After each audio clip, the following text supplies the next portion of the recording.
ఇంకొక గోపిక వచ్చింది. ఆవిడంది, మీ అబ్బాయి ఏం చేశాడో తెలుసా అమ్మా? ఆడుకుంటూ ఆడుకుంటే ఏమండి మీ ఇంట్లో బంతి పడింది తీసుకోనా అన్నాడు. తీసుకోరా అబ్బాయి అన్నాం.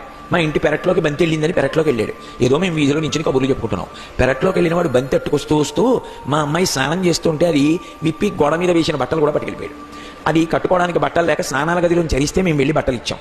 ఏం పనులమ్మా మీ అబ్బాయి చేసే పనులు? ఇది 2 పర్యాయాలు చేశాడు కృష్ణ పరమాత్మ. ఇంకొకసారి గోపికా వస్త్రాపహరణ ఘట్టంలో చేశాడు.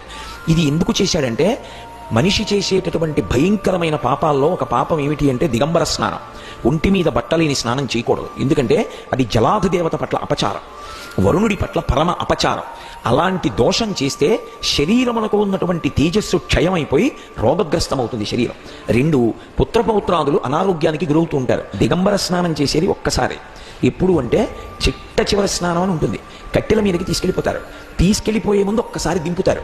దింపి ఒంటి మీద కప్పినటువంటి బట్ట కూడా తీసేస్తారు. తీసేసి ఇక శరీరం మీద ఏవి ఉంచరు. ఉంచకుండా శరీరం మీద నీళ్లు పోసేస్తారు. కుండతో పోసి తీసుకెడతారు. అలా ఇంట్లో స్నానం చేయడం పరమ అమంగళ స్నానం. రోజు శవస్నానం ఇంట్లో జరుగుతున్నట్లు. అటువంటి దిక్కుమాలిన స్నానాలు చేయకూడదు. ఒంటి మీద బట్ట ఉండాలి. ఎక్కడికైనా వెడుతున్నాము అంటే బట్టలు సర్దుకున్నట్టే ఓ స్నానశాటి ఒకటి సర్దుకోవాలి.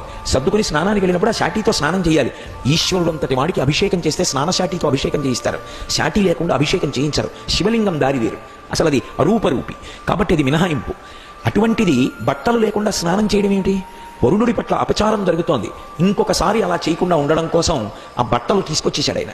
ఆయన పైకి చూడ్డానికి ఆ చేష్టితము ధూర్తతనంగా ఉంటుంది, లోపల ఒక గొప్ప అమృతాన్ని నిక్షేపిస్తాడు. అలాగే ఎంతమంది గోపికలు వచ్చి ఎన్ని లీలలు చెప్పారో ఆవిడితోటి.